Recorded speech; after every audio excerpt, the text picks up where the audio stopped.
The red light is on apparently, and it's 11:30 a.m. Eastern Standard COVID time, and this is ISIS 3300, Business Ethics for a Digital Society drop-in discussion session, also known as Coronavirus Corner. And my conspirator in discussion and kind of the floundering internet is Ilya Ananiev, or Mr. Lowercase, as he likes to call himself. And as I keep on reminding people, this is not a lecture or a seminar. This is actually a discussion. So feel free to actually jump in either verbally or the little text thingo that you can make. And I think all this is being recorded, and our producer Ilya always kind of edits this nicely into something which appears in the learning materials section each week. And remember, this is a kind of still a double week 2 and 3, looking at ethical ideas, or the history of ethical ideas. KW, first off, are there any people here that haven't gotten an invite yet to the Digital Ethics Club on Microsoft Teams? If you haven't, have a look at that email that I sent out and reply to that, and I'll hook you in. And once again, the Digital Ethics Club is not a place where there are lectures or seminars, but it's a place where people can actually share things. You can ask questions, you can share links to articles, videos, etc. And I'll be doing that. If you look, I've been putting some stuff there already. It depends on how bored I get, So since we're in stage 4 lockdown, I might go all kind of full metal nerd and start posting multiple things every day, which means students might then complain and say, does John actually expect us to read, watch, and listen to all of these? And it's more like, no, you just take in what you need.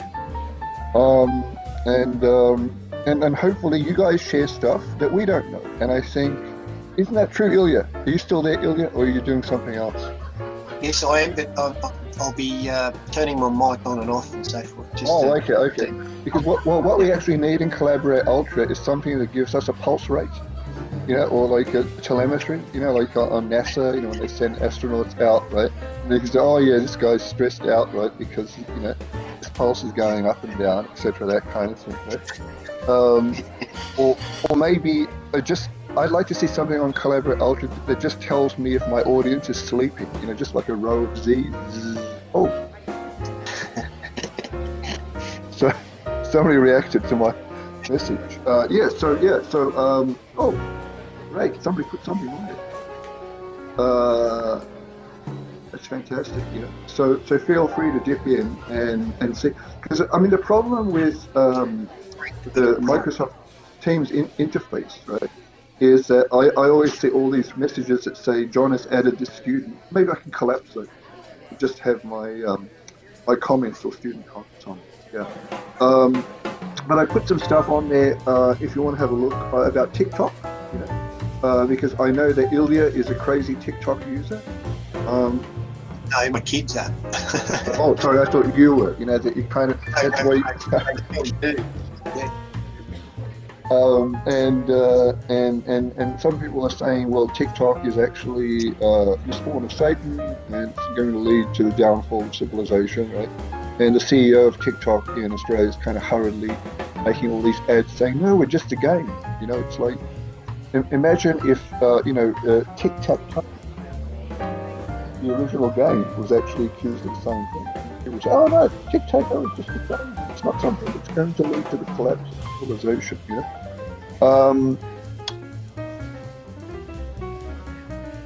Sorry, that's just me pausing. And then there's another thing that I put up there, which is, I don't know, Ilya, do you ever go to the Digital Ethics Club? No? To the club? Yeah, on Microsoft Teams. You should have a browse. There could be some stuff there that is of interest to you. Because I did share an article just the other day in the Digital Ethics Club that I gave to you to read the other week from a magazine called Nature. Nature is actually one of the top journals in the yes. world. And this was an opinion piece with the title, "Don't ask if artificial intelligence is good or fair, ask how it shifts power." So those who could be exploited by AI should be shaping its projects. So in other words, what the author of that piece was saying, that if you think that certain AI systems that kind of have a power imbalance and they're in control and they're going to affect you, why don't you do things to actually counteract or counterbalance that? And then there was another thing that I put up there, which was a link to a series of podcasts which you can actually download from a BBC Radio 4 program called In Our Time, because I think somebody may have said, well, John, you have like a lot of audio seminars, etc. That we listen to, but we're living in the 21st century, and shouldn't you have audio visual? And I kind of wanted to make the point that sometimes, just plain audio is actually fantastic as well. And then I had to kind of dig up an example of, in my opinion, what is a collection of podcasts that's really fantastic. And In Our Time is hosted by a famous British radio personality, author, Melvyn Bragg. That's it, Melvyn Bragg. So In Our Time is a live BBC radio discussion series exploring a wide variety of historical topics, presented by Melvyn Bragg since 15th October 1998. So on that site, on that link that I give to you in the Digital Ethics Club, there are over 900 episodes of this program, and each program goes for just under an hour, like some maybe the full hour. So that means you've got 900 hours of wisdom that you can listen to indefinitely. And as they say on their blog, it is one of BBC Radio 4's most successful discussion programs, acknowledged to have transformed the landscape of serious ideas at peak listening time. And then I make the point that it's essentially about the history of ideas, and over 900 episodes have been presented so far, many of which are available for download. Right? So why did I share this here? Once again, to illustrate the fact that you can just have some people bullshitting about ideas, right? Just with their voices, and it's magic. And this has been happening, as I said, for 900 episodes. And usually with these episodes, if you listen to them, right, it's the host, Melvyn Bragg, and he's introducing like at least two academics from different universities in the UK, and they talk about a whole variety of topics. But I include that link because a lot of the episodes deal with the ideas that we cover in this week's choice. So if you search, you'll find episodes on Kant's categorical imperative, which is about deontology, which is kind of one of the premier ethical frameworks. And another episode deals with utilitarianism, which is another ethical framework. And another episode deals with Aristotle, or many episodes I think deal with Aristotle. But there's so many wonderful hours of listening, because I shared this with one of my colleagues in our school the other day, right? And I said, "Oh, Vas, have you heard this?" She said, "Sure, I listen to this all the time." Right? It's more like, and I think, well, since it's 900 hours of kind of history of ideas, it's almost like 3 PhDs worth if you listen to them all. So I kind of did a little bit of an estimate the other day that if you were binge listening to the 900 episodes, it would probably take you the 6 weeks of stage 4 lockdown to listen to them. I challenge Ilya to do that. Ilya, you still there? Oh, yes, I am. Yes, so I challenge you. So while you're mowing the lawn or flying in your hovercraft at Moonbase Alpha, you can be listening to instead of Netflix, just listen to 900 episodes at our time. But I think I wouldn't advise students to do that, because you probably need to do assignment 1, I think, in that 6 week period, right? Takes us to the middle of September, I think. Am I correct, Ilya? Yes. Is that yes. Middle of September? Yeah. And I think the first assignment is due, I think, after our mid-semester break. I think. So it's, I think, the beginning of September is the first deadline, I think, in this course, which means it all happens. It all happens during stage 4. How wonderful, right? It's almost kind of funny, when they say we got a mid-semester break in the middle of stage 4. It's like, where are we going to go? Water skiing, Acapulco, etc., that kind of thing. No, it's like Snowfield. the snowfield. Well, actually, yeah, you said, Ilya, it was snowing on Moonbase Alpha. Yes, we had snow yesterday. Yes, Ilya, I refer to where Ilya lives as Moonbase Alpha because it's so far away. I mean, he says that, how they say you can't go 5 kilometers from your home if you want to go shopping, etc. I think the nearest supermarket to Moonbase Alpha is like, 25 kilometers or something, right? It's like, 2 hours on horseback, that kind of thing. Oh, okay. But it really did. It actually snowed. It was the first time it snowed here, and I've been here 30 years. Yep. Brilliant. Okay. It was really nice. Okay. And then obviously, we had the rain straight afterwards. But Yeah. Now, I think probably what I wanted to focus on today, I'm trying to bring up the link, which to those the link to those articles that I shared in the announcements. Let me just.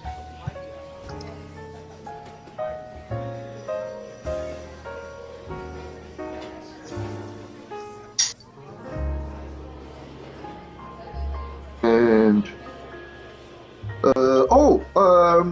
by the way, the ethical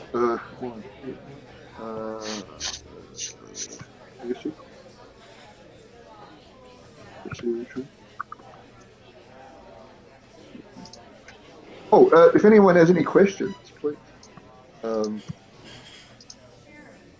ask away while I'm busy. I'm busy searching. Okay. what are you looking for? The app. I found it. No worries. Oh, okay. I think if I ask you, it might melt the internet. But let's see. Okay. Yeah. So this is actually if you follow the link that I sent to you, students, the other day. This goes to, I think it's a page, the Santa Clara University in the USA, and it's the Markula Center for Applied Ethics, as it says there. And you can actually download this app, and this app is actually based on the other article that I think I shared with all of you last week, with the link available under the week 2 episode of Coronavirus Corner in the week 2 and 3 learning materials folder. But there's an article called an ethical decision-making framework, I think, which is by a bunch of authors from the Markula Center for Applied Ethics, and it basically looks at the kind of main ethical frameworks that kind of the focus in weeks 2 and 3, which are Aristotle's virtue ethics and utilitarianism, and the third one is the Kantian ethics or deontology. But I think the way Kantian ethics is expressed in the Center for Applied Ethics is slightly different, because they take a rights-based approach as opposed to a duty-based approach, but essentially it's still a Kantian perspective, and they make that kind of clear. So it's a kind of shortish article, and they've actually turned that article into an app, because they've got all these questions in the article that you can ask yourself as you're kind of making ethical decisions. So basically they've taken that article and turned it into an app that you can play around with. And I downloaded it the other day, but I got some kind of message saying that there may be issues because it was actually written for an earlier version of Android rather than the kind of updated one that I have. And I haven't actually had a chance to play around with it that much. I don't know, Ilya, have you bothered to install this on your? I haven't checked it. I haven't checked it yet. Yeah. Because obviously, if they say it's a practical tool, right, it means that you can kind of use it to make judgments very quickly. But I can't imagine people kind of using this app if they're out in the street, for example. It's like, oh no, I have to make a moral decision. Quick, I'll take out my phone and I'll use the Making an Ethical Decision app, right, to decide whether I'm morally justified to do this. But I assume this is more something that you would do when you're sitting down somewhere and kind of thinking about something, and this is like something to assist you in making an ethical decision. So for example, it could be used maybe for assignment 1. I haven't actually tried this myself, right? But I'm thinking it could be used in conjunction with other things. So I wouldn't just use this for making ethical decisions. I would still kind of look at references and notes and stuff like that, and use this, almost like a kind of triangulation to decide things, But I'm curious to see, how if people do actually download this and install this onto their mobile devices and try it out, I'd be interested in getting some reports on how usable people find it, because I don't know if people have actually studied the usability or the usefulness of this app, which is just me thinking in my other mode, because another course that I teach, which isn't running this semester, is called Designing the User Systems Experience, which looks at kind of user interfaces and the usability of products, etc., and that kind of thing. So I'm curious from that perspective how this app kind of works. So if anybody... When you sent the link to me, my first thought was I wanted to thump it with a lot of questions, like really tricky questions, to see what, or even stupid questions, just to see what the responses were. True. Yeah. I mean that's and straight away, me being an opportunistic academic, I would kind of think here's a golden opportunity to actually do research that leads to a scholarly paper, because I don't think anybody's actually written a paper evaluating this app. So it's more like, doesn't work on my Android version. You see? Yes.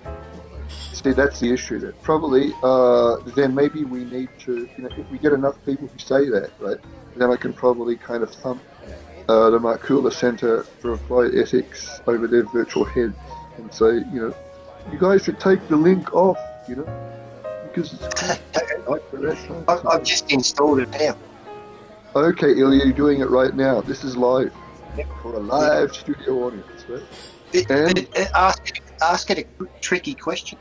Is it working for you? Yeah. I mean, yeah. It is. I don't know. Disclaimer. So what kind of version of Android do you have, Ilya? Do you have like a really ancient? Let me tell you. I've got here, because remember I have I don't have the normal version I download, so I've got mine's rooted. So I'm basically admin of it. I can modify the source and so forth. Oh wait, you can use it on a desktop computer if you can scroll down. Yes, desktop version, right? See, I'm not scrolling down. I should do that. Oh, continue. I installed this like a year ago. Is it good? Yeah. Agree. Using this app, this message will only be shown once. Uh-oh. Anyhow, right? Let's experiment with this in the background, right? So, if any people want to actually volunteer using this, that's fine. And let me know how it goes. Otherwise, then. Oh, okay. If you look, the app is actually in one of the announcements. So there's a link if you look at one of the announcements from a few days ago, I think I said it on the 3rd of August, and the announcement says an ethical decision-making app, and there's a link on that announcement if you click on that. There it is. Well, thank you. I already have a question. The very first couple of pages, it says get the facts, right? So in other words, it's asking me for the moral dilemma, right? And it says what are the relevant facts of the case. So I would have to say, I'm thinking of getting ice cream, right? Yeah. But the second question says what are not known? What are the facts that are not known? And it's a bit of a silly question. If I don't know what the facts are, how do I put facts in? Well, what facts are not known? Well, as soon as I put them in, they're known, right? Yeah. So, what facts are not known? Well, what facts are not known? Yeah, it's a stupid question, right? Yeah. What don't you know? Right. Okay. So, do we just put in there? Don't know. Not applicable. Just put in not applicable, right? Yeah, I think that would be what I would put it, right? I think. Do I know enough to make a decision? And which individuals and groups have an important stake in the outcome? So, in other words, it's already looking at Kantianism and utilitarianism. Yeah. I'm just trying to bring up the link to the center. Why it is it?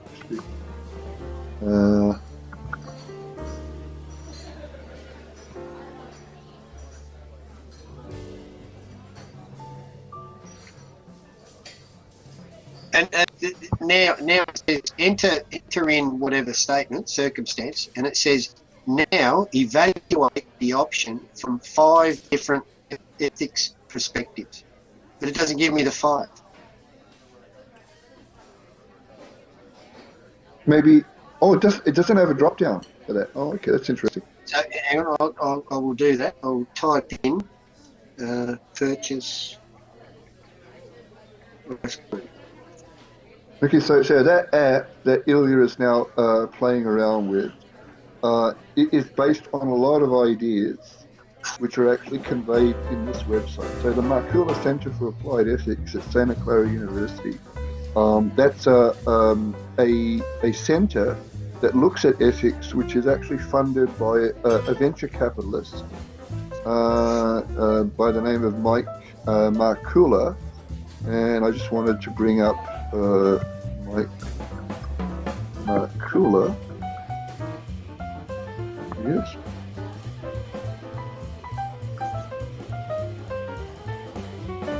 So let me just.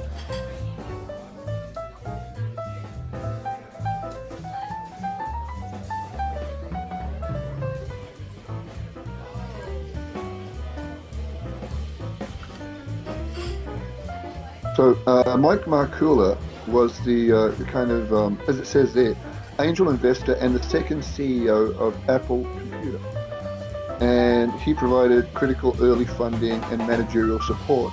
However, he was actually kind of thrown out by Steve Jobs. I think in one of the movies about Steve Jobs' life, I think it's the one with Ashton Kutcher playing Steve Jobs. I think you see kind of that whole episode where Mike Markula thinks he's kind of betrayed by Jobs, etc., and out he goes.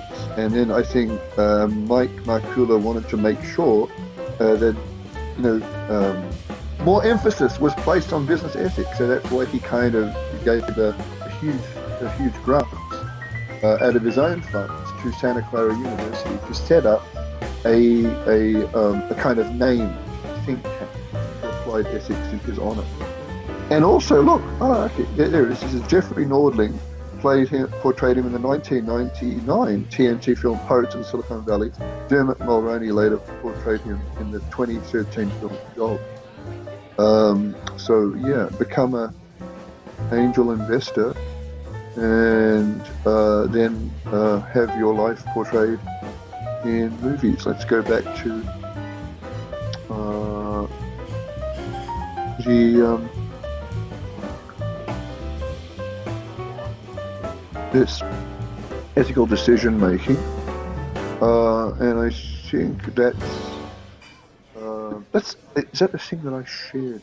I'm not sure. That is the one, but maybe you can take that link, which is that I'll share this here.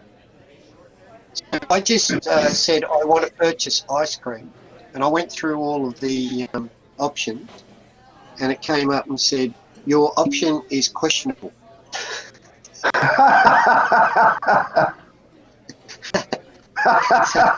Wait a minute, you were. Yes, but actually it makes sense. It's questionable because, of course it's questionable buying ice cream because, for example, it could be what kind of ice cream? Is it vanilla? Is it, chocolate? Is it Neapolitan? That's why it's saying questionable. It's perfectly valid, right? When was the last time you went into a store and just said, give me ice cream? Right? I mean, it's more like, you have to be that's it. I've just given up eating ice cream. Right, attention to detail. Otherwise, you're like Donald Trump today in the interview. Like, oh no, sorry. But okay, if we go through what's to that Marcula Center for Bioethics, lots and lots of articles, right? And this is where the link for the app comes from. Lots of articles, right? And ethical decision-making resources provide an introduction to basic ideas in applied ethics, such as utilitarianism, rights, justice, virtue, and the common good. There's kind of slight differences to how the Marcula Center talks about ethical frameworks to how I would talk about it. But I think that says something about maybe the political leanings, right, of institutions as well. Because if somebody talks about rights rather than duties, right, that says something about their perspective on life. Don't you think, Ilya? I mean, if rights versus duties. Am I correct? You still there, Ilya? Yep. No. I agree with you. Yeah, because like rights versus duties is like the argument that people might have about rights versus responsibility. Right? Are you responsible to do something, or do you just think, what are my rights? If a person just is, always considering their rights, then some people might say it's a kind of selfish perspective. Responsibility is more like you're thinking more about your effect on other people or other organizations, for example. But I think maybe that's also a reflection of kind of American culture, which is kind of very individualistic in nature and that kind of stuff. And then there are a few other kind of differences or emphases here. Common good, which is more like a kind of sociological perspective of ethics. That's more like what is good for the whole of society rather than just for a particular organization. And I think this justice aspect, in particular, right, is because the kind of primary philosopher or scholar that kind of made advances in our ideas about what is justice is an American philosopher by the name of John Rawls. And if you, John Rawls. It was the radio announcer. John Rawls. Yeah, the radio announcer. John Rawls. So if you look on week 2 and 3, in the learning materials folder, you'll find a lot of videos from the School of Life. So School of Life videos on famous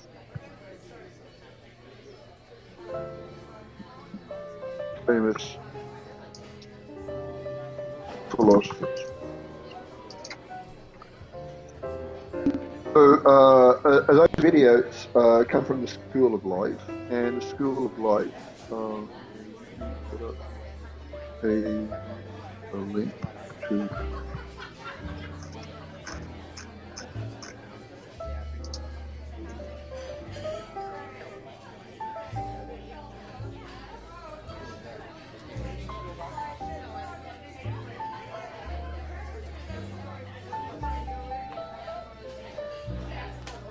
So there's a link for the School of Life. So the School of Life is a kind of organization that looks at trying to provide courses and online material and publications to help people lead their life in a better way. So it's almost like some people might criticize it as being the McDonaldization of philosophy, because they're saying, oh, well, the School of Life is kind of watering down philosophy. It's not really academic, etc. But the people that run the School of Life, the person that started it, a philosopher by the name of Elaine Baton. Let me bring up.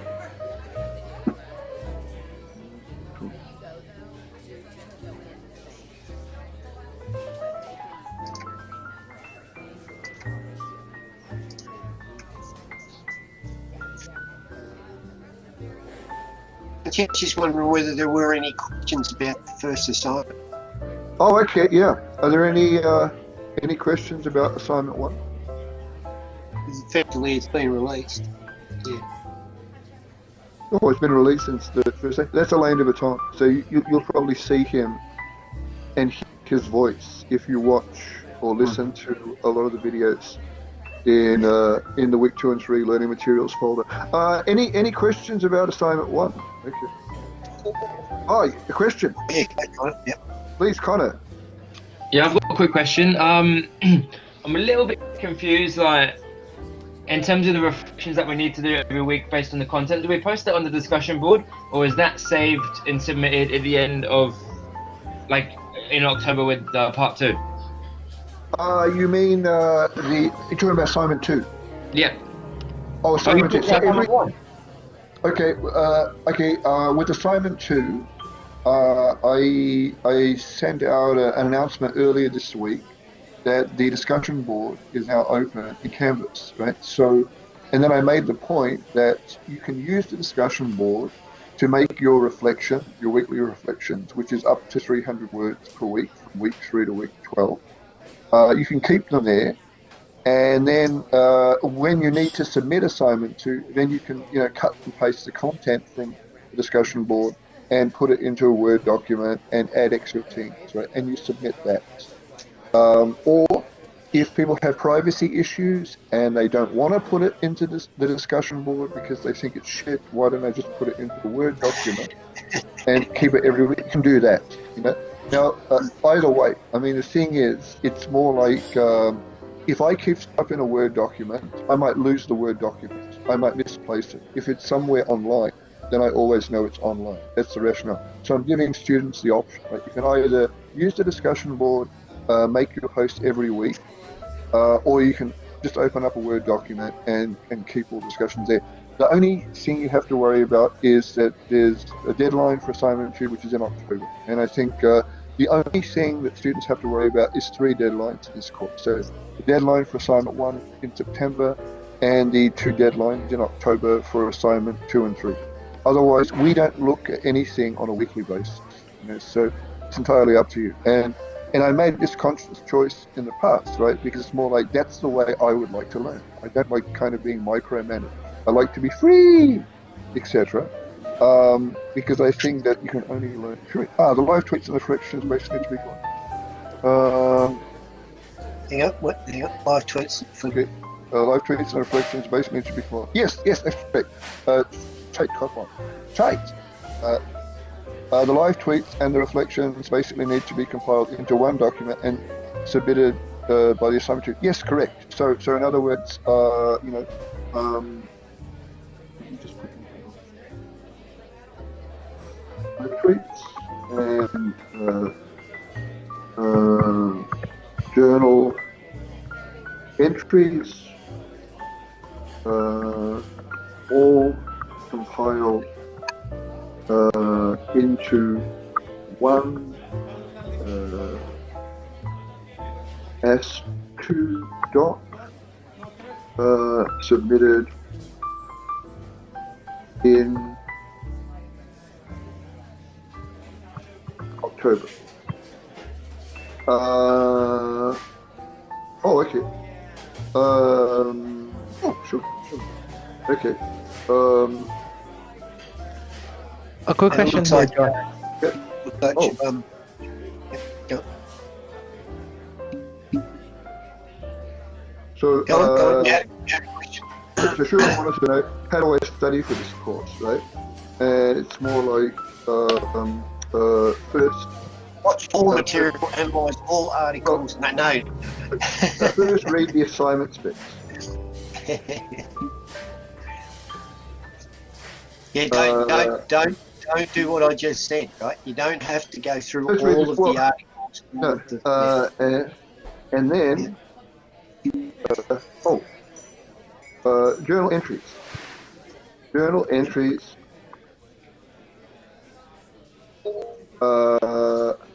Background, how are you?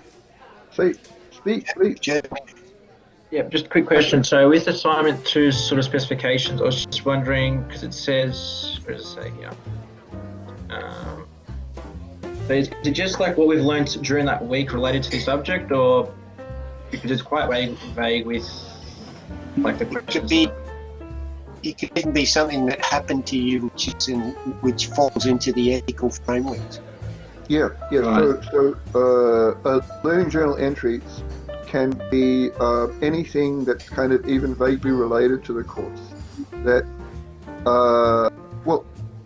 that you comment on. So for example, if people say there's a lot of stuff that I put on the course site every week, right? And maybe you might just listen to a video, or watch a movie, or read a paper and then you comment on that, or it could be something that you want to comment on that's related to the theme that week, or in the course in general, right? That you experience, that you have sucked in through pop culture. Because if you look at the course guides, I do say that in terms of references, it's basically everything. It's not just the recommended textbook that we have in this course, Ethics for the Information Age. It's Can everything. I just give an example? Can I give an example?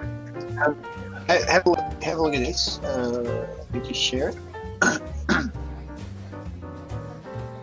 And during last week, I noticed a lot of Twitter, Facebook, YouTube, all that sort of stuff was relating to this bunch of doctors who were coming out from a conference and saying, hey, all this rubbish that was put out on through the media and so forth, it's a bunch of lies. It's working for us. A lot of academics will say, oh, but it hasn't been researched. Some guy with a white coat hasn't walked over it. So just for this particular instance, what is your thought in an ethical respect? So you would make a comment on it, right? That's all you have to do for a tweet in a week. Is if you come across an article like this, it's a bit of a dilemma, right? You think, oh, is it right? Is it not, right? What are your thoughts about it? Just put it in a journal. Did I kind of explain, or is that kind of clear? Did I drop off my internet? No. I can hear. I'm just trying to type something. I'm multitasking, right? Because I'm trying. Yeah. So Thing is, what is this course about? This course is about digital ethics per se, right? And I've written, and I've looked at several online definitions of what digital ethics is, right? And everybody comes up with their own interpretation, but the commonality is it's about the ethical and the social and political aspects of digital technologies. And what is digital? Pretty much everything is affected by digital technologies. There's no aspect of life that is not affected by digital technologies, right? And there's no aspect of business that isn't actually affected by digital technologies as well. And business is everything almost. Business intertwined with politics. Business intertwined with religion. Business. So it's about everything basically, but you don't have to do everything, right? It's more like you respond to what you have to do, to what is requested of you. So for example, in terms of live tweets, this week's live tweet task is pretty simple. It's more like there's a sheet somewhere in the week 2 and 3 folder. It has a list of quotes from Plato. You find one quote from Plato that you like, You write it down, you read it out loud, you video yourself doing that. That's it. That's it. And what's the rationale for that? You might say it's stupid. No, it's not stupid. I can give you a paper that a recent paper that indicates research, right? That basically says from their empirical studies that if you display a virtual quote in the workplace somewhere, then your workplace may become more ethical, as if by magic. It's internal. Right? So in other words, right, just the very act of me kind of compelling you to look through a list of quotes by Plato, and then finding one that you like, and then forcing you to read it out loud and record it, it's actually embedded in you. It's changed you in some way, I think, With the live tweets, no, you don't need to have live tweets. No, live tweet is basically just, as I said, it'll be really simple. Like if you look at the first live tweet, right, for this week, it's just you finding a Plato quote on that sheet that you like, you write it down, and you read it out. The act of writing it down is 1 mark. The act of reading it out loud and recording it is an extra mark. But both together give you 1 live tweet, 2 marks. That's it. And future live tweets may be a little bit more complicated, but it will still be just that. Basically 2 sentences. Right? You write down the 2 sentences, you read it out loud, you perform it, right? It's the act of doing both that embeds it in your mind, right? But future live tweets might be a little bit more complicated than just picking things from a list. It might be watching a 2.5-hour movie. And a 2.5-hour movie that I think that if you watch it, it will make you a better person. It will blow your mind. It will make you think about connections between your life and your studies and digital ethics, right? Trust me. I'm trying to open up your mind so far, right?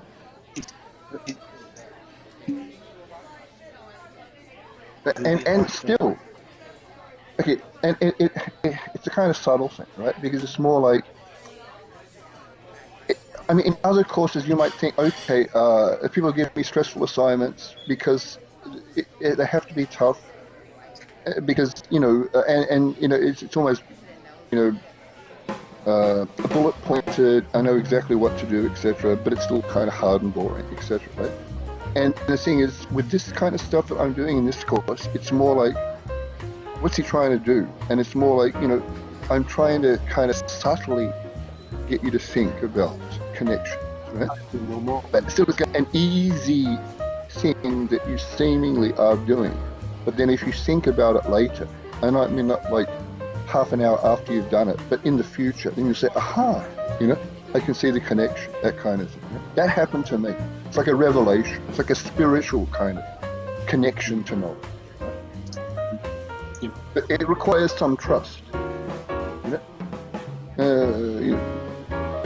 if you're thinking something difficult, referencing all this, you're in the wrong course. It's really we're totally loose here, right? I mean, the thing is, okay, you have to maybe worry about referencing, right? Because, why do people have to reference things in written documents? Like assignment 1, for example. So we have some kind of evidence that you've actually looked at a book or an article, for example, right? That, because it might be helpful, right? And also to actually encourage you to be curious about knowledge, for example. So like if you look in the week 2 and 3 learning materials section, right, you'll find a whole list of links to ebooks.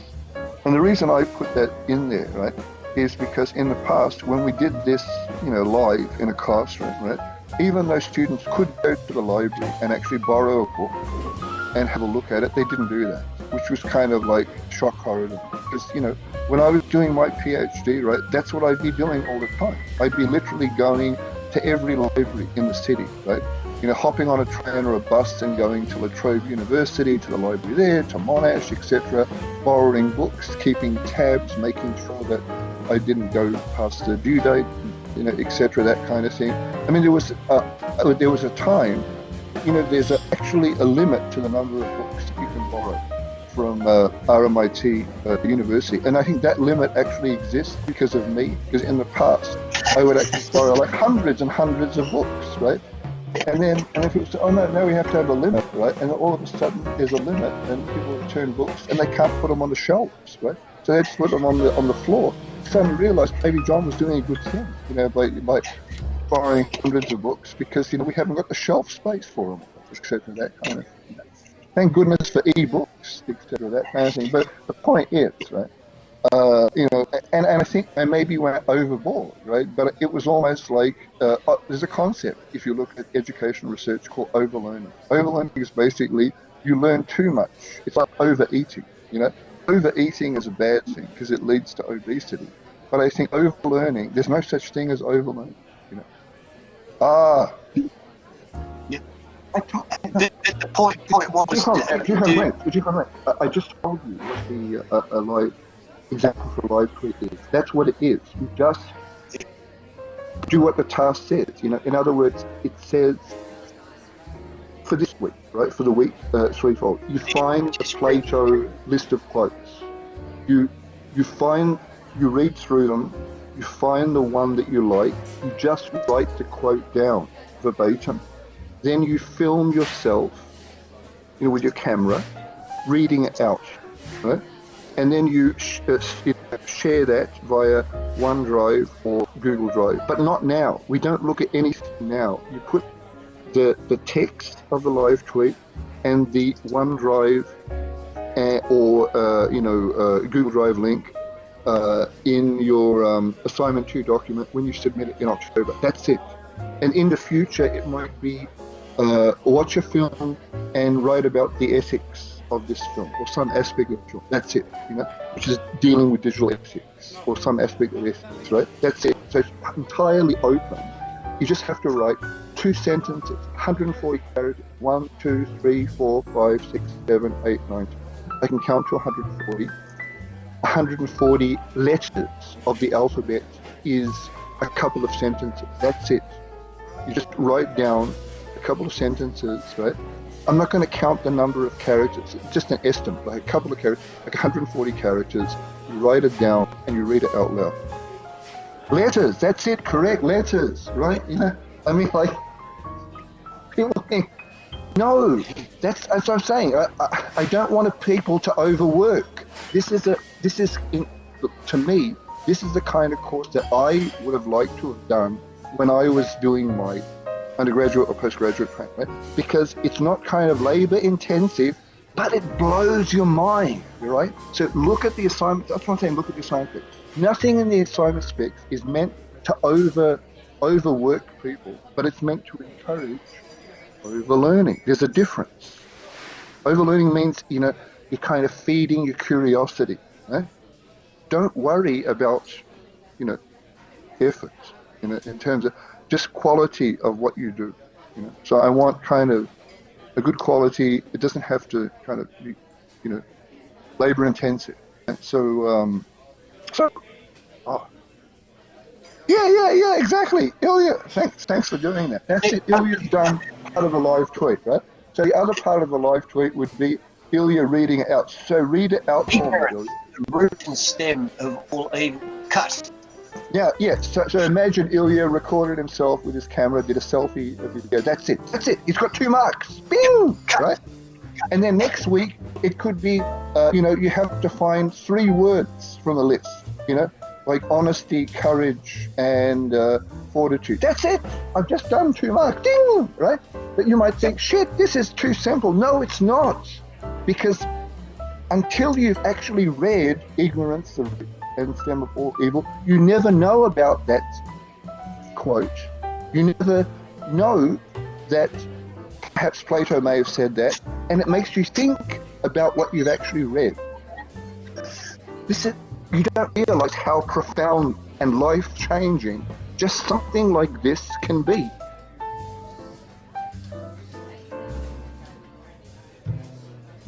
You should read it out, dude. The wisest have the most. Sorry. Courage is knowing what not to fear. That would be the live tweet for this week. Well, well, courage is knowing what not to fit. So let's think about that sentence. Courage is knowing what not to fit in terms of the COVID-19 epidemic. Julia. So in other words, what shouldn't we fear about the current predicament that we're in? Well, I guess maybe we should. So you talk, Julia. No, but courage is knowing to fear is basically implies that you have to go out and do a little bit of research about what's going on, and not just listening to the radio, all that rubbish, right? To actually talk to people and so forth. So the more you know about it, the less you fear about it. Yeah, true. Yeah. Well, yeah, that's true. I think that maybe that's the purpose of education in general. The purpose of education in general is to actually, hold back fear, or to push it away. I mean, to give you courage. The same, maybe. the same as well. If you're in business, like most of the time when you're given a project, it's an unknown, right? Black hole. It's almost like doing a PhD. You're actually looking into the ducts, right? But in professional life, you're looking in the ducts and you actually see light in the tunnels, right? And you try to achieve by knowing to get to those lights. But I put it this way: there are a lot of managers out there who are scared shitless because they don't know what's at the end. They don't inform themselves enough. Right? So anyway, you could go on for hours just on that one quote. But what I found actually through the course over the years that I've been doing it with you, John, is a lot of students don't actually understand. They don't get the clarity of, that quote. Yeah, okay, ignorance is stem of all evil, but they don't see it until probably a few years into their professional life. Say, hey, hang on, that actually makes sense, right? which is kind of ironic. It means that a lot of students might give you a trashy GPS score, right? And then 5 years later they say, "Oh shit, John, you changed my life. It's too bad that I actually trashed you because you thought the course was dickheaded, etc." That kind of thing, right? And it's more like, well, but that's life in general. I mean, look, it's like when you're raising children. When you're raising children, right? And maybe you have more experience earlier than me, right? Your children, when they go through that stage of adolescence is basically mental breakdown, etc., because your brain actually changes when you're becoming an adult, and then you start rebelling against parental authority, and you might say, "Oh, mom and dad, you don't know shit," etc., that kind of thing. I'm rebelling against you, right? But then when you become an adult yourself, and then you have children, then you think back and you say, "Oh, holy crap, my parents were right," etc., and I was, just really an asshole, etc., and that kind of thing, So, but I think that's actually same thing. Same thing happens in the workplace. Yeah, exactly. Yeah. So in other words, when you become a manager, then if you're a good manager, then you kind of realize, maybe I was a total, asshole as a kind of grunt worker, because now I'm at the top and I kind of realize, because I've got the big picture view, and then kind of I shouldn't have done that, when I was kind of. Well, the last quote I put. The wisest have the most authority. But the thing is, it goes to exactly organisational structures, exactly the same. But I think often people, they're almost like afraid of wisdom, right? Because it's associated with the passage of time. So you're kind of older, and people fear the passage of time, I think. But I don't think wisdom is necessarily related to time, right? It could be related to the first thing, ignorance, the root and stem of all evil. If you actually allow yourself to learn as much as you can to push away ignorance, right? Then it's almost like you can accelerate wisdom, in a sense, right? And I think a lot of people don't know that they can do this, and they often make fun of people who do. So for example, like when people call somebody a geek or a nerd, for example, right? I mean, it could be a term of affection, but also kind of an insult, or maybe insecurity. It's almost like, well, I wish I could be a geek or a nerd as well, but I prefer to pretend that I'm. So, but the thing is, like, when you're a geek or a nerd, it's almost a kind of accelerated wisdom. Right? And I think that accelerated wisdom can happen because of the internet. We're living in this fabulous time, even though we have coronavirus and stage 4 around us. Can you imagine what life would be like in stage 4 lockdown if we didn't have the internet?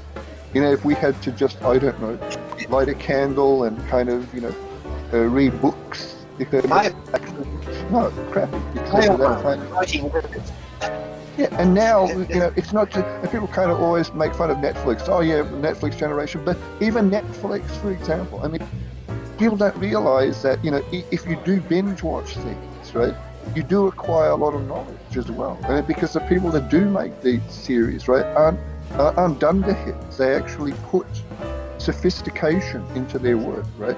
And people that do take in modern entertainment, right, actually become a little more wise, I think.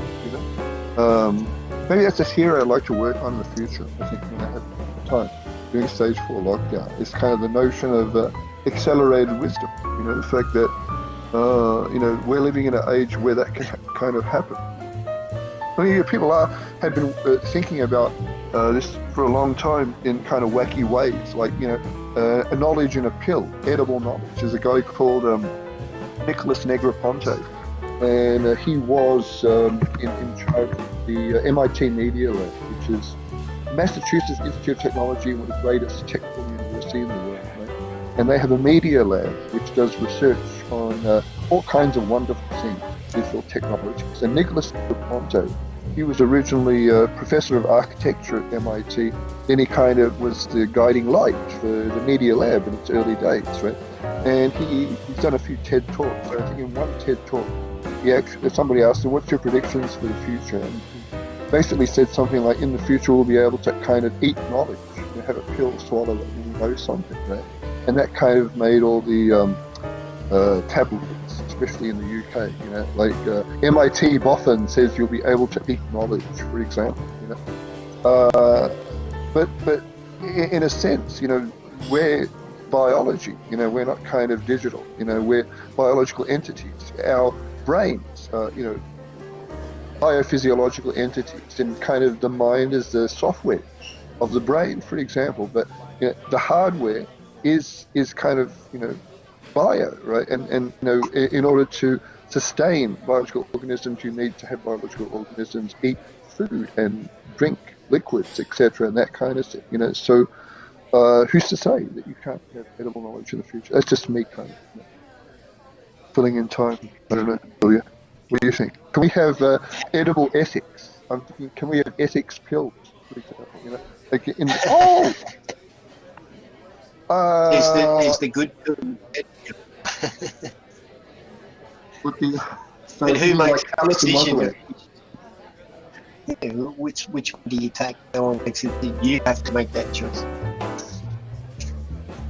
Well, I mean, the thing is, even now, for example, people say things. There are certain vitamins or foodstuffs that if you eat, they supposedly aid memory. I mean, I've just been listening to all these ads. There's some kind of drink, Suvanade, I think, and it's supposed to increase memory capacity, for example. So that's interesting. I mean, it's almost like I used to joke with students in the past. Maybe when they do have these like memory-enhancing drugs or cognitive-enhancing drugs, they'll have to have like urine tests before people do exams. At RMIT venues or Melbourne University venues. I know you can't do the exam because we've detected, memory enhancement drugs in your system, for example. That kind of thing. Yeah, that kind of thing. So I don't know. But anyway, going back to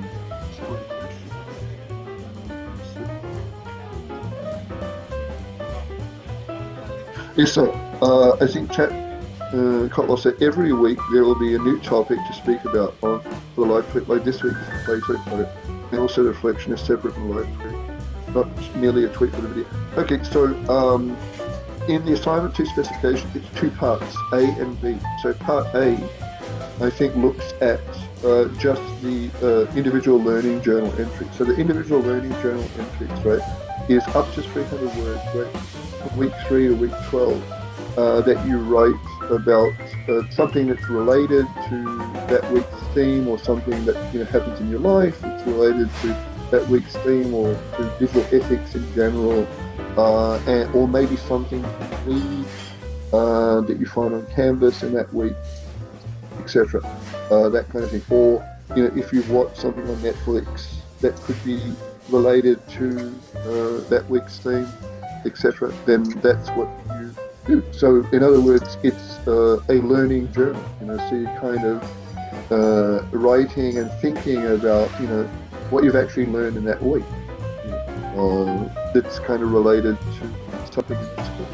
And then you do that for 10 weeks, from week 3 to week 12, and then you put it into a document, and that becomes part of the assignment 2 document that you submit in October. The second part is from week 3 to week 12, there are these things called live tweets. As I just said, you write down something, you take a video of what you've written down. What you write down and what you read out only has to be around 140 characters. Characters, not words. That's 2 sentences at most. That's all you have to do every week. Write down around 2 sentences, record yourself doing that. And the reason why we kind of love recording, having students record stuff is once again to make sure that students actually do stuff. They are the students doing stuff, because there is this thing called contract cheating, etc., and that kind of thing. So it's usually if students actually film themselves doing something, that's evidence that you've done it. It's proof you've done it, etc. But I think it's also a reinforcement as well, because if you write down something, right, that's one form of reinforcement. Right? If you actually read out what you've written down and record yourself on video doing that, that's another kind of reinforcement. So it kind of hammers that into your head a little bit. So you do that, right? The text and the video for the live tweet over 10 weeks, from week 3 to week 12. For each one, you get 2 marks. 2 times 10 is 20 marks. So, and every student that does that gets 2 marks for each. So you automatically get 20 marks if, when we look at your assignment 2 document at the end of the semester, if we see 10 live tweets, 2 marks, it's 20 marks. 20 marks, right? And by live tweet, it has to be the text for the live tweet and a working link for the video of that live tweet. A working link means we don't like it if students actually give us links where we can't actually watch the video. Because I think in various parts, I do say, make sure that the links are set, the permissions are set on the links, OneDrive or Google Drive, so that anyone can view it, which is anyone at RMIT. I know we've had these arguments in the past, but I think if you set it so that if anyone at RMIT, clicks on the link, they can access that video. That's fine. Then both Ilya and I should be able to access it. But as I said, every student that has 10 live tweets in this assignment 2 document at the end of the semester gets 20 marks. 10 live tweets times 2 equals 20 marks. And remember, each live tweet has to be the text of the live tweet plus a link to a video of you reading up that live tweet or performing it. Remember, as I said, performing it, right, is try and have some fun, right? I mean, Ilya, didn't we have a student last time? You tell our audience here what one student did last semester for their live tweets that you found interesting. Oh, well, one got very deep. Is that the one you're talking about? There's a bunch of them. But one that really stood out was, actually, I won't do that one. I'll talk about Nicole, I think her name was.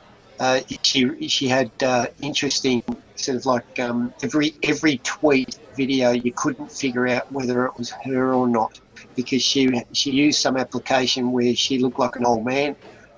Next one, she looked like a cat and so forth. And it was just awesome until week 12, the very last tweet, she actually presented herself. I think she used Instagram filters. I think she must have used Instagram filters, right?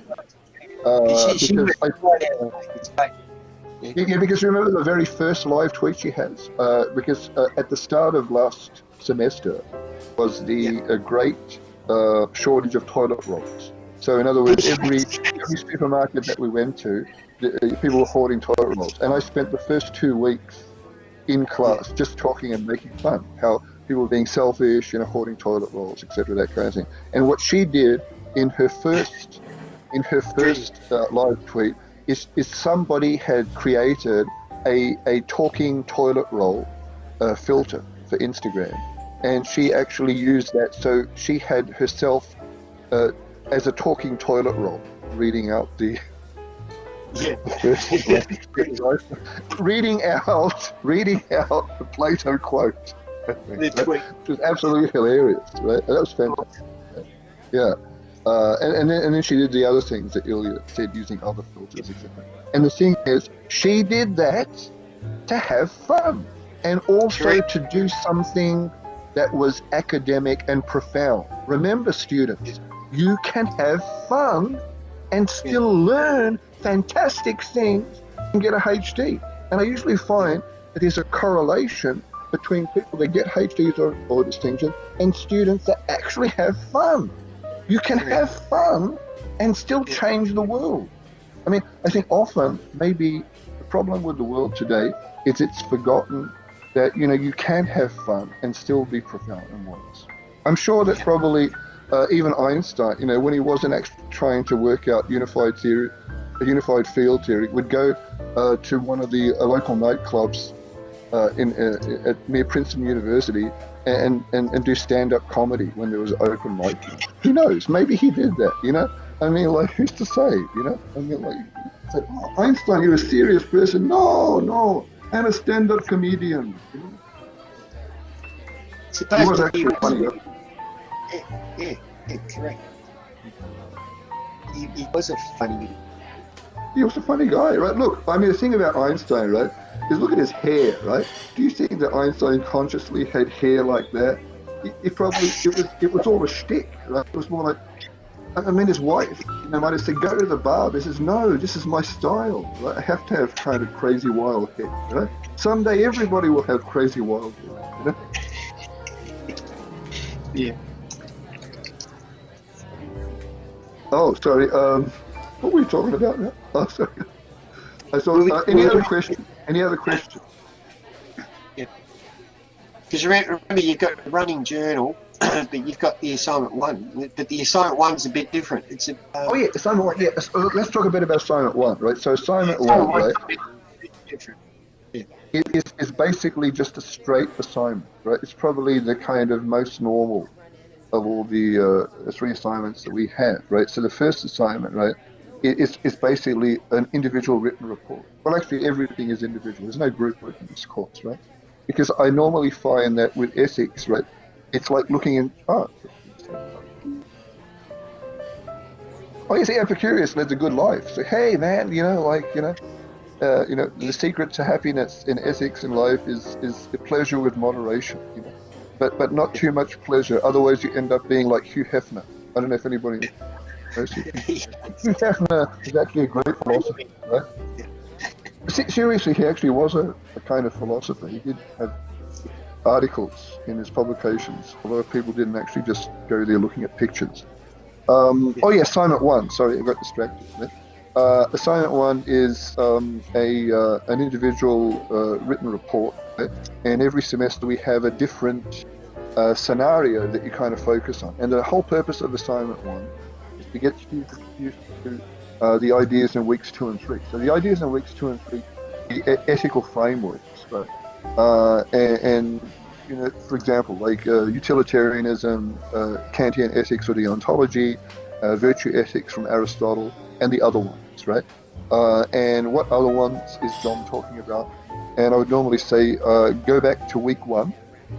So go to week 1 and look for a one-page sheet that says how to be good. How to be good. So that sheet, How to Be Good, comes from a presentation that I did on, I think it was digital ethics, what that I did, where I wanted to kind of synthesize the kind of major ideas of how people differentiate right from wrong. And I kind of put them in order, So the top three, I have utilitarianism and Kantian ethics and virtue ethics. And then there are the other ones, So if you look at that, right, that's kind of like a roadmap, for what you can focus on, when you're looking at stuff in weeks 2 and 3. And there's a whole bunch of other things in weeks 2 and 3 as well, So in other words, what assignment 3 kind of asks is you kind of use a framework from week 2 and 3 content to kind of work out what is right or wrong about a particular scenario, right? So you don't have to be kind of dogmatic. You don't have to say, well, this is absolutely wrong or absolutely right, because often in life, right, life is not black and white. It is shades of grey. So it's perfectly okay to be, in the middle, if that's what you've actually judged, when you actually use these ethical frameworks, right? And I'm not exactly sure how many ethical frameworks. I think it's no more than 3, something like that. But it's not like, don't kind of think, well, everybody's going to use 3 because John and Ilya will think that will get me a HD. Because see, the thing is, you have to actually worry about quality, right? So it's not about kind of, oh, well, I've used 50 ethical frameworks, right? So I must get more marks. No, it's about quality, right? And also, how well can you actually argue something within a certain limit, right? Because I think the limit for assignment 1 is 2,000 words, and in the past it was kind of less, like 1,500, and the students would say, "Oh, I can't argue my point in only 1,500 words." So then I kind of added more. But remember, when you're looking at these word counts, these limits, they're not, set in stone. So they're kind of roughly 2,000 words, right? So you kind of know a ballpark figure. But if you go over that a little bit, like if it's 2,100, that's fine. If it's 1,800 or 1,900, that's fine. But it's more like, don't have 20 words or 50,000 words for assignment. They're extremes. Don't do that. So around 2,000. Right? So and since it's like a written report, right? Then you would have some kind of structure. So you would have a title, introduction, and you have section, and then a conclusion, and then reference, right? But what you don't need is to have an executive summary. Don't have an executive summary because it's only 2,000 words. You don't need to have a contents page because it's only 2,000 words. So you just kind of go straight into it, a heading, introduction, and the different sections. So the sections might be, what you're actually, the frameworks that you're actually using to analyze the scenario, right? Or you might have a section that, gives your description of the scenario. But I think a lot of times you might put it into the introduction,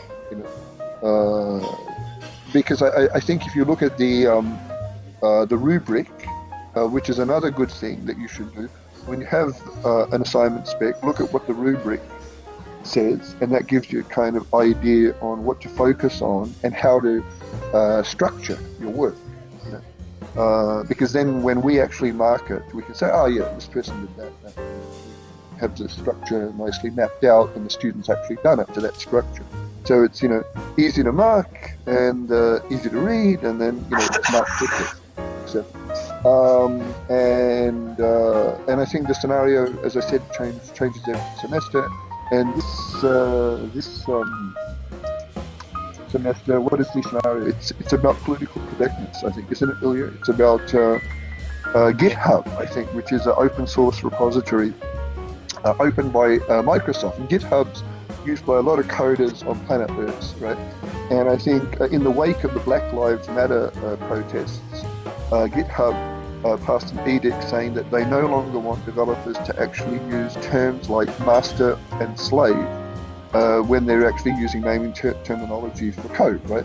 Because master and slave are offensive terms due to the historical connection to the reprehensible practice of slavery in the United States, right? But some people are kind of saying this is like political correctness going overboard. This is like how Gone with the Wind, which is a famous movie that Hollywood made in the 30s, right, won several Academy Awards, classic film, and it was kind of pulled, I think, from Netflix, I think, because it's a film that depicts slavery, right? And then pretty quickly it was put back because people thought, oh, this is political correctness going crazy, because it's a film of its time. It doesn't necessarily promote slavery. Why take it off just because it has slavery depicted in it? And then I think the other example of political correctness going crazy is a TV show called Fawlty Towers.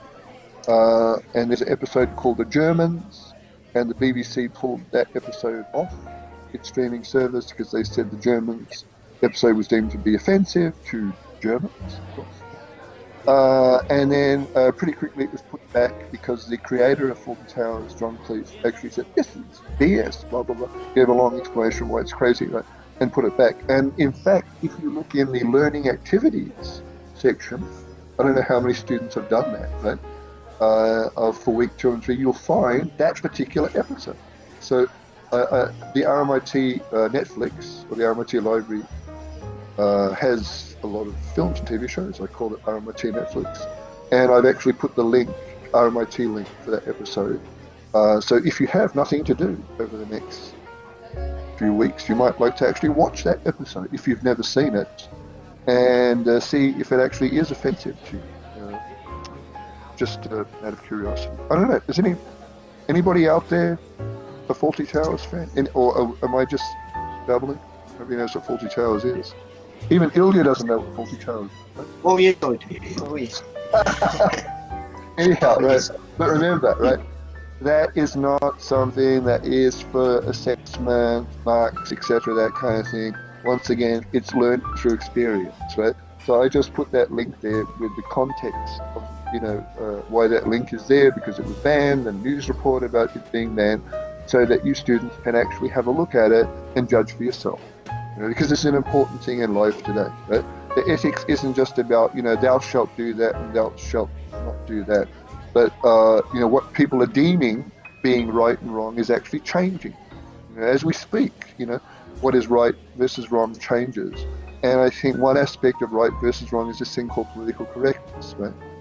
So political correctness is not necessarily about politics, it's more about ethics, or what people deem to be the right thing to do. So some people might say, we can't say this because it might offend this group or that group. And I think I make the point in that posting that I have of Fawlty Towers, right?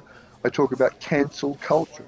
The cancel culture is this new phenomenon where people are saying, ban this, get rid of the statue, stop teaching this material in a course, etc. Right?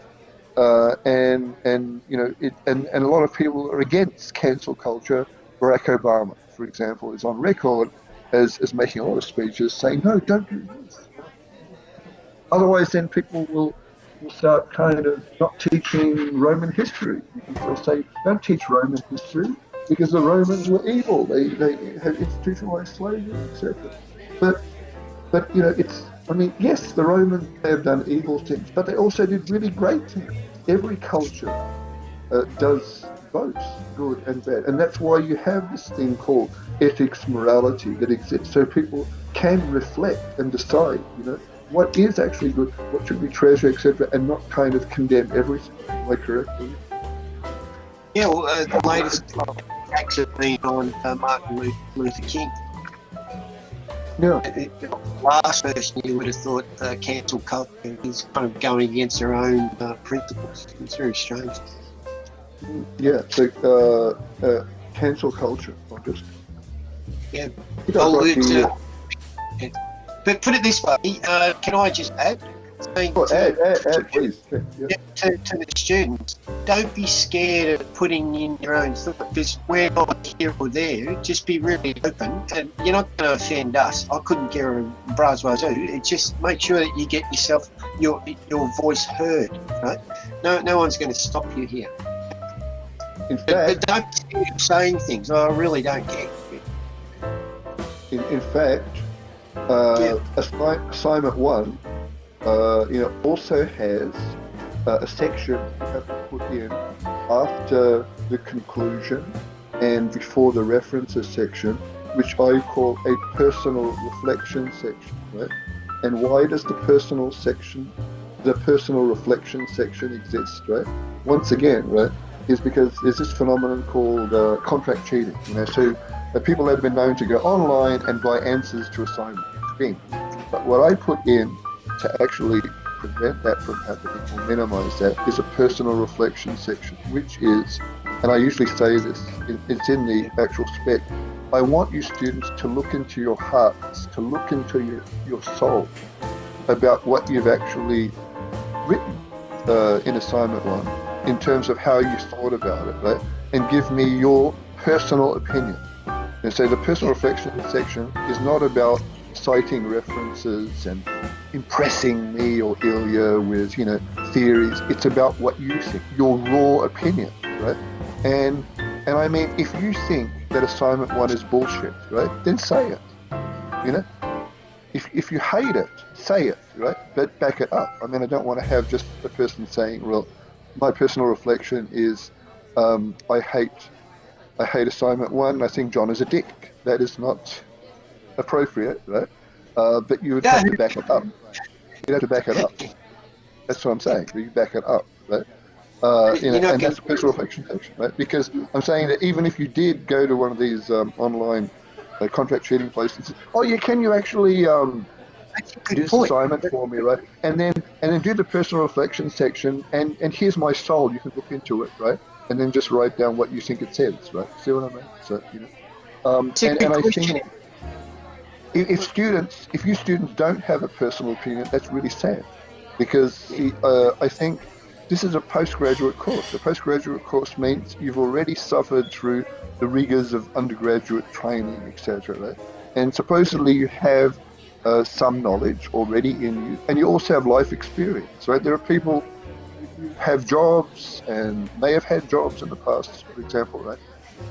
So you have the best of both worlds, right? So you should be able to have an opinion that's actually personal, right? And that's why that section exists.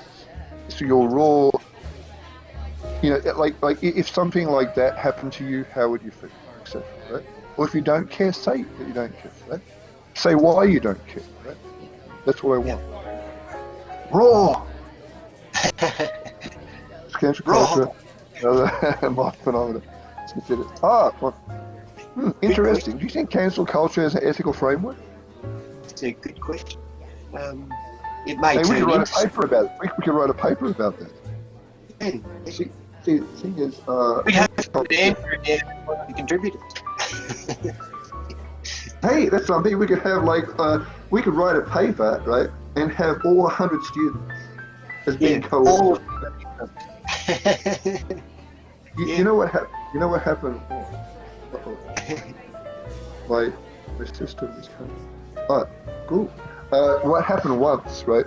And I need to find a link on it, and maybe I'll share it in the Digital Ethics Club, right? Because it's kind of related. But somebody created this online role-playing game, some kind of game, right?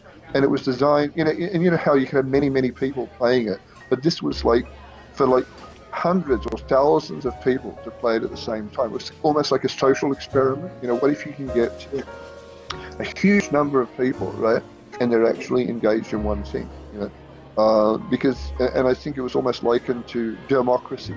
Democracy is where every so often people can go vote, and you have representatives who represent you in government, right?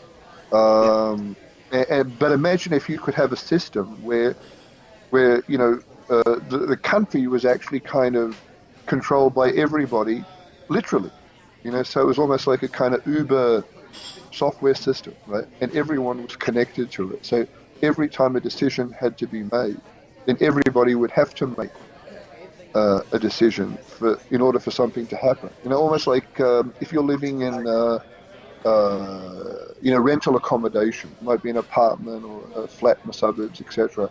Often they have this concept called a body corporate. So a body corporate is the people that own each apartment or each flat within a building complex, right?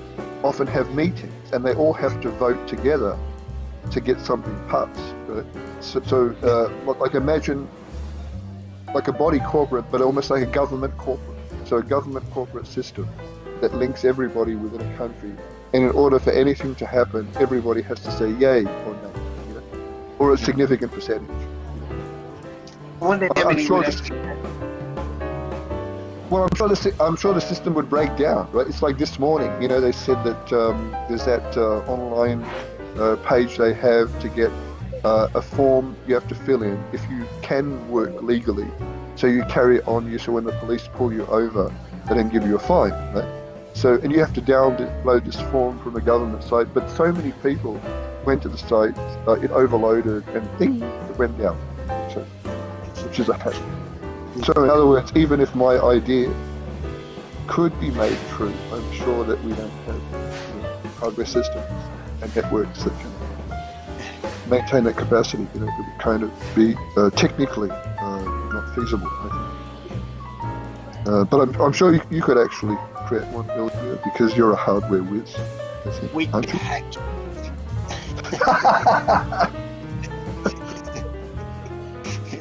Oh, okay. And just to remind people, if you don't have an invite to the Microsoft Teams Visual Ethics Club, let me know, and I'll put you in. And if you do find anything that you want to share with the group, please do. And how do you actually find stuff? Well, what I normally do is when I'm not actually Googling myself, right? And that actually sounds kind of funny. If you Google, you say, "Oh, Jeff Hurst." I go to Google News, and I type in digital ethics, and then see what happens. Let me see. And I'll type in digital ethics, right? And there's always something interesting. Digital news, digital ethics. So I don't know how to type visual ethics. Okay, visual ethics. Oh yeah. So there was something in Forbes 2 days ago. Now is the time to talk about ethics and privacy in the metaverse. Oh, metaverse. That's interesting. I shouldn't do that because I'll get distracted, you know, when I'm supposed to be doing this. But metaverse. Okay, I won't do it. I'll put it up onto the club, Digital Ethics Club. But once again, remember the Digital Ethics Club, right? As I said, it's not a place for lectures and seminars, right? It's a place for asking questions and the exchange of interesting things that people find that are related to digital ethics. Now the thing is, if you look in the weekly Canvas sections, right, and you know, like the learning materials section, right, it is primarily about, you know, things that you can actually use to get wisdom about that week's thing. You know, like say for example, in weeks 2 and 3, the learning materials section has a lot of videos about different philosophers and ethical frameworks and stuff like that, so you can go through them and see what the big picture is, right? And then you can use that as a reference. You go back and you can, if you need to do an assignment, look at utilitarianism, you watch a few utilitarianism videos and find a reference from the list of ebooks, etc. And that helps you, you know, with say assignment 1, right? Now in learning activities, it's a little bit different, but you might think it's still just a bunch of stuff, right? And there's a lot of material there that I would say is like legacy material. So in the past, and progressively still do, right, is I would find articles in newspapers and other sources, right, which are related to kind of issues connected to, and I put them up there, you know. So and now because I've got the Digital Ethics Club, then there's kind of 2 places where I can kind of dump these things. So the articles that you find in learning activities or in the Digital Ethics Club, they're stuff that you can maybe read and then write about in your learning journal entries. Yeah, unless of course you find ones yourself. So it's more like paying attention to current affairs in terms of anything that's kind of related to digital issues where people have an opinion which could be positive or negative. Because that's kind of what ethics is all about. It's like the difference between, one side or the other. So one side is normally called right, the other side is normally called wrong, but it's not kind of absolute. And often when I read like assignment 1, right, I always get the feeling that students want to kind of give the impression of like, oh, I think this is evil, this is bad, etc., that kind of thing. And it's more like, no, you don't have to do that, right? I mean, like, you're not trying to, stop yourself from being arrested by the secret police, by towing the party line. No, it's more like, life isn't black and white. I think often, as I said, it's shades of grey, right? And that makes it kind of complicated. What should people actually do? I mean, when I was teaching a variant of this course once at Swinburne University, I was working with another guy who's kind of like a pioneer of computer ethics certainly in Victoria, right? I think Chris Simpson was his name, and he said to me once, right, that he thought the thing about ethics, right, was it's not about the difference, finding the difference between right and wrong, but it's finding the difference even between two wrongs. Like, imagine you're in a situation, right, in life where there's nothing wrong, everything is shit, right? How do you make a decision? Well, you've got to find some way of picking the best of the worst, right? And that's why we have these things like utilitarianism or Kantianism or Stoicism or Buddhism or Confucian ethics, etc., that kind of thing. They've been frameworks that have been around for thousands of years, right, to help people just find the difference between, things that, may not be entirely perfect all the time, right? And even, if you're in a situation where everything is perfect, right, how do you differentiate between two rights? That can also be hard.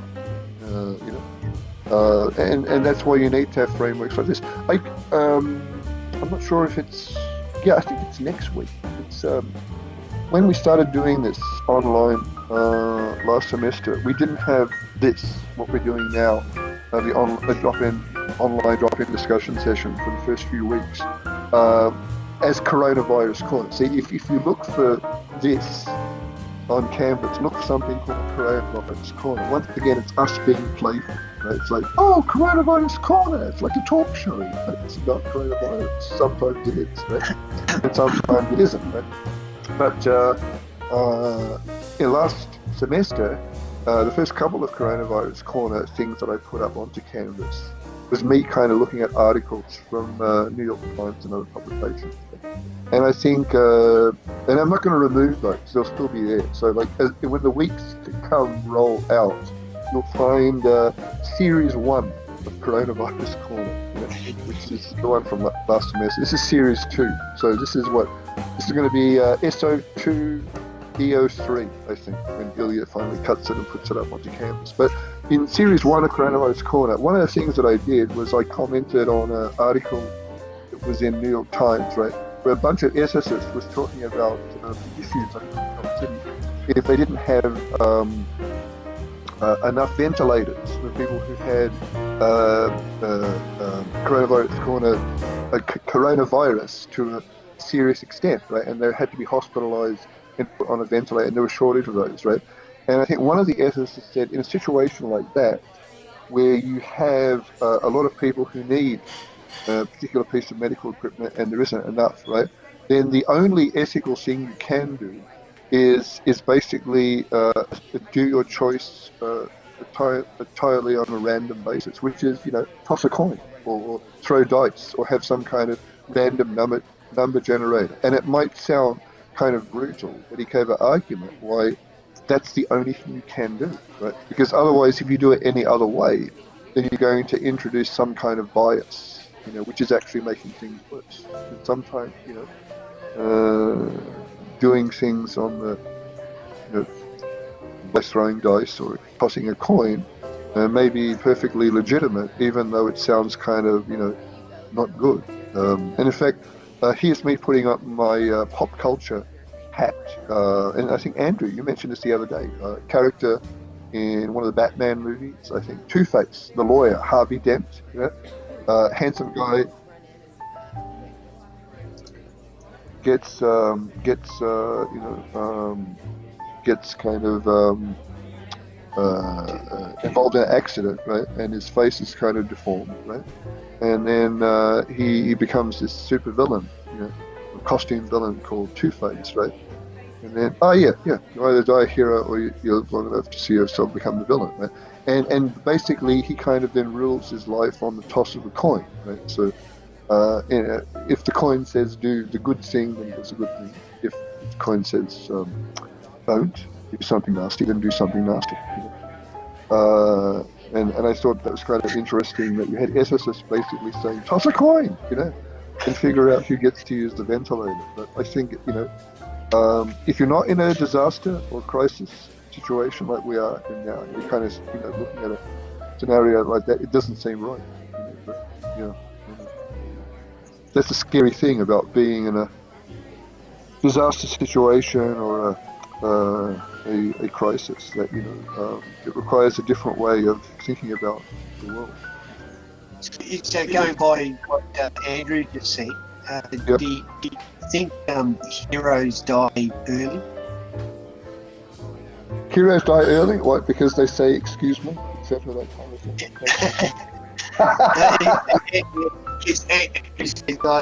You either die a hero or you live long and become a villain. Ah, okay. So do villains live longer than heroes? I don't know. Actually, you made me think of another saying, another.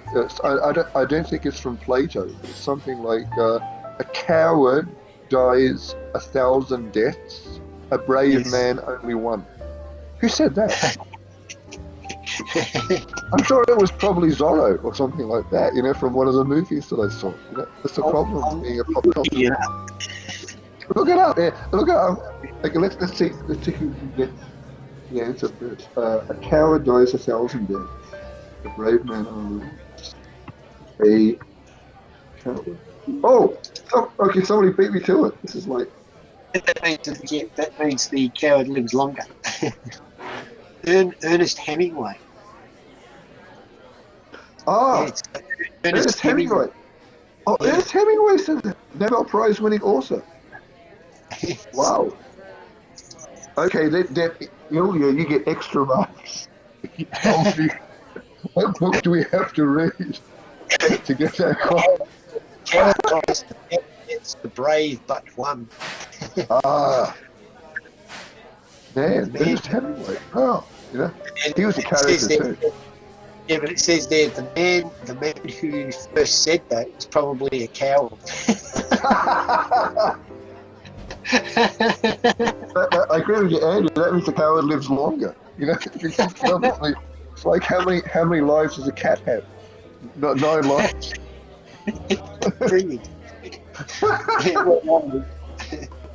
Oh, okay.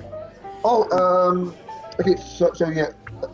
Assignment 1, I think I've kind of outlined that, but I think we can maybe have another, explanation of it in the weeks to come. And normally I actually kind of have a little explainer audio that I put up on the Assessment 1 campus page, I think, if people need more explanations.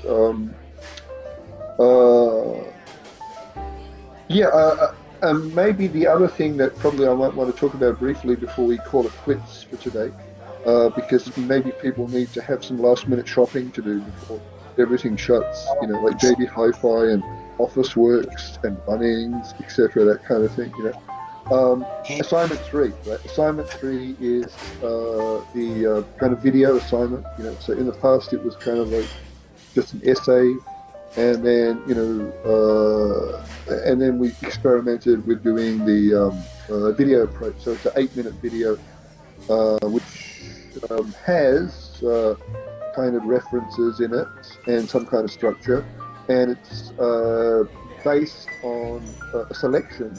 Each student picks a topic from a list of 100 or so topics, which is in the assignment 3 specification. And you'll see, if you look through the list of 100 or so topics, right, then it gives you a kind of feeling of the spectrum of digital ethics, because there's a whole range of different topics you can select. You just do a 8-minute video of you addressing certain points, etc., introduction, sections, conclusion, and so forth. Right? And it's mainly just you talking to the camera with maybe, I think it's a minute of video clips that you're allowed to have, but we want to see your smiling faces looking at us, right? And once again, you can be creative and funny, etc., that kind of thing. And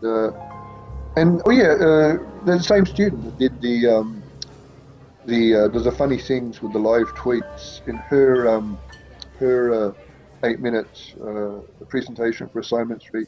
I think she opened up with introducing a bottle of Japanese scotch, and then saying that she was co-presenting with it, and then she went on with the presentation. So it's kind of like a throwaway line, but it's kind of an amusing entry to the video that she had, and she had references and everything, So, and the other interesting thing was that she uploaded it to YouTube, and I need to get permission from her if I want to share it with you guys to see, so that you have an example of what a good video is like. But I think the reason why she shared it via YouTube is she had an issue with permissions with, I think, Google Drive or OneDrive. So she just kind of uploaded it to YouTube, and that makes it easy to share with anyone, I think. But I think that's the same problem with the live tweet videos, is make sure for assignment 3 that you do set file permissions for your OneDrive or Google Drive links, so that anyone at RMIT can actually access the video. So we don't have to keep on reminding people, please change your permissions, etc., that kind of thing. We can't see it, right? And then by that time, it's like 2 days before the final marks are in. Please, etc. So kind of bend over backwards, trying to get people to actually comply. But if you do that, sure, yep.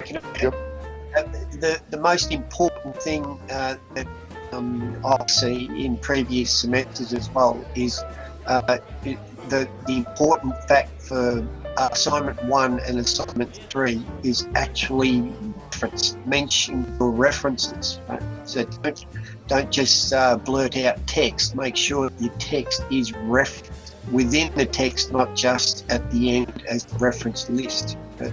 And same with the video. Make sure that you actually you mention the reference within the video, not just show a slide at the end with your reference.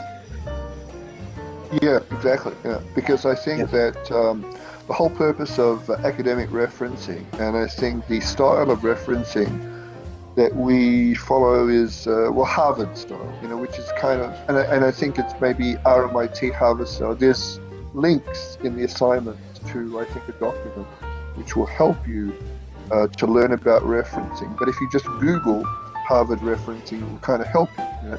And the whole purpose of referencing is so that if somebody actually watches what you have produced, or if they read what you write, right, that they know where they can go to find more information about what you have actually talked about. Because the purpose of a reference is to back up what you say. It's like evidence for what you say. Normally it would be like, you would say something in a written report, like blah, blah, blah, blah, blah. And then, that paragraph or that section, right, is based on knowledge which you read about in a certain reference. So then you would have like Smith 2013 at the end of that blah, blah, blah, blah paragraph, which then means that what you've actually kind of been talking about is found in that reference, which could be a book or a journal article or something like that. So particularly if you're looking at ethical theories, say you use utilitarianism, So you say, okay, from on the utilitarian perspective, it's wrong. Utilitarianism is an ethical framework where you try and maximize the greater good for the greater number. So it's about trying to do things now that will increase that which is right. So sometimes what you do now can hurt some people, maybe not everyone. Some people might be affected by it, and that will improve things for everyone in the future. So, for example, like wearing masks now, COVID-19, right, is uncomfortable, and some people don't like it, right? But the wearing of masks now will actually minimize the spread of coronavirus in the future. So it maximizes the greater good for the greater number. So it's doing something that some people find uncomfortable. So you still got people that saying, "Oh, it's my constitutional right to have a nude face," etc. That kind of thing, right? And then and people say, "No, look, just put up with it. So it's hot, and it slips off your face, etc. Just put up with it. It'll be better for everyone in the future." That's definitely utilitarian. Right?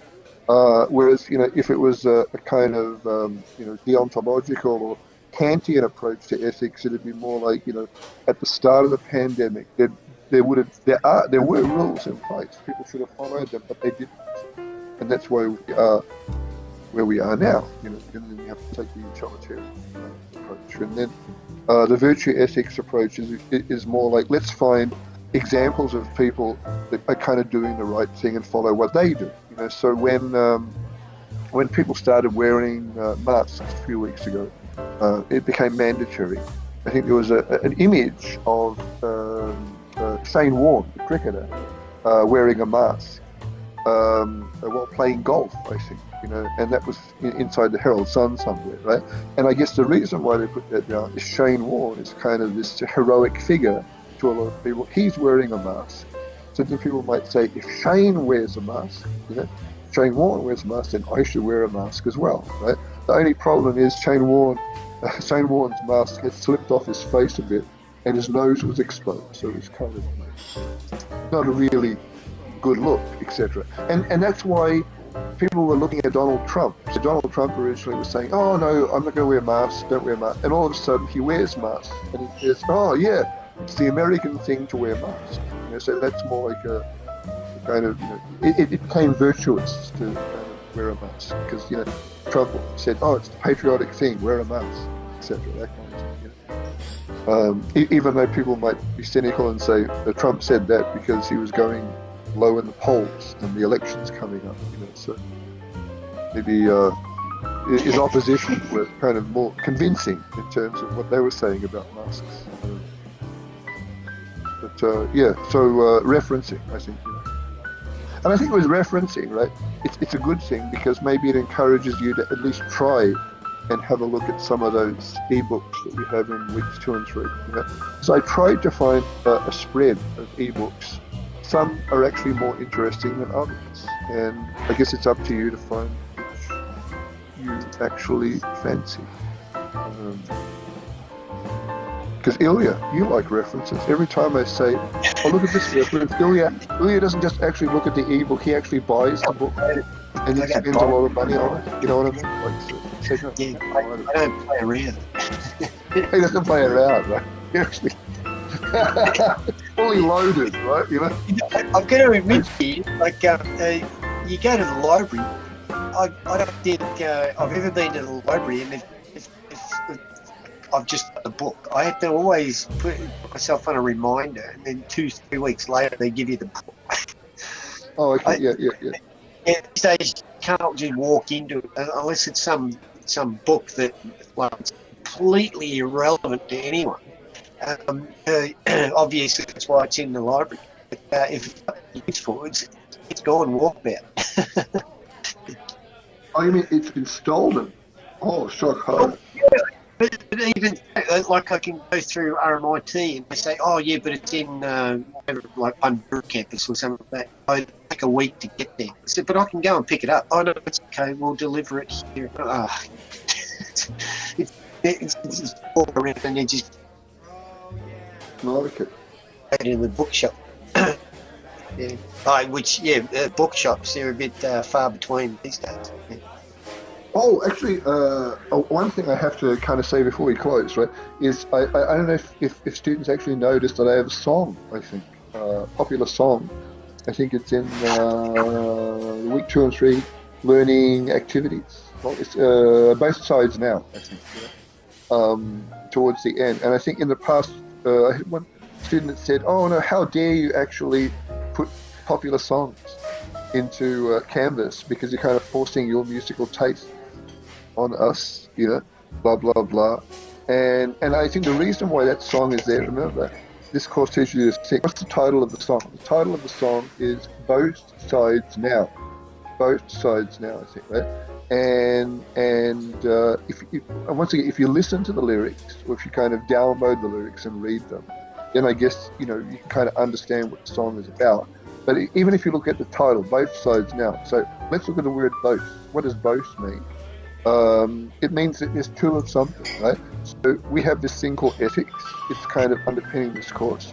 And what are two things about ethics? Right and wrong, or right versus wrong. So there's two things. So there's both right and wrong. And are they the same thing? No, they're opposing things. So there's sides, both sides, right? And often when you're dealing with right and wrong, you have to deal with right and wrong in the moment. Now, both sides now. See, I've actually thought through a link between song title and ethics, and I've kind of done thinking on the fly there. Plus, I think the song is really cool and it's been recorded by tons of artists. But more recently, in fact, I think only about 6-7 months ago, it was actually featured in the trailer for the last Toy Story. So if you Google, I think it's Toy Story 3, the last Toy Story film, right? That song, Both Sides Now, is actually the music for that particular trailer. And once again, that kind of makes you think, why did the people who made Toy Story 3 use Both Sides Now as the song underpinning that trailer? That's another question to ask, right? And that requires deep philosophy. Maybe what would Plato say about that? Okay, just to wrap things up, right? So what's happening today? Everything's shutting down, right? 11:59, right? Everything shuts down, right? Except this course. This course keeps on going in its own merry way, right? Because we're entirely online. But it's going to be an interesting world, for the next 6 weeks, especially around here, right? Because we still had JB Hi-Fi and Officeworks and Bunnings open during the first lockdown, and now they're shut, right? So it's more like, oh no, it's only supermarkets, takeaway, and post offices. Life is boring. There's nothing to do except for reading about philosophy, ethics, etc. That kind of thing, right? And remember Ilya, right? Ilya lives on Moonbase Alpha. Look how far away Ilya is. He's so far. It takes him. He has to break the law in order to go shopping, literally. Because the supermarket is so far away. Already breaking the law. That's the reason why Ilya's voice is always breaking up, right? Because dear students, Ilya is actually coming from so far away that his kind of message goes through the internet, bounces off a satellite, goes around the moon, goes past Saturn, and then comes back. And we're lucky to get every third word that he says.